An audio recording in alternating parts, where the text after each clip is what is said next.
আসসালামু আলাইকুম গাইস, কি অবস্থা সবার? হঠাৎ করে মনে হলো যে পাস্তা খাবো, তো চলো রেসিপিতে চলে যাওয়া যাক। এখানে আমি 3 রকমের ম্যাকারনি নিয়েছি, লম্বা, পেঁচানো আর শামুকের মতো।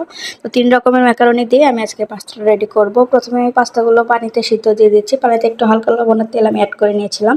তো এভাবে সিদ্ধ করলে নুডলস বলেন আর পাস্তা বলেন সব কিছুই কিন্তু অনেক ঝরঝরা হয়। তো আমি আজকে পুরোটাই নুডলস স্টাইলেরই পাস্তা করব, কোনো হোয়াইট সস বা কোনো কিছু মিক্সড করবো না। নুডলস স্টাইলের পাস্তা আমরা রান্না করবো যেভাবে ঘরোয়াভাবে মারা রান্না করে সেভাবে আর কি। তো আমি পাস্তাগুলো সিদ্ধ হওয়ার জন্য দিয়ে দিলাম, সিদ্ধ হতে থাক। এর মাঝখানে আমি কয়েকবার একটু নেড়ে চেড়ে দেবো। এই যে মাত্র বলক ওঠা শুরু হয়েছে, সিদ্ধ করতে সবাই পারেন, তারপরে আপনাদেরকে দেখিয়ে দিচ্ছি যারা নতুন আছেন তাদের ক্ষেত্রে সুবিধা হয়।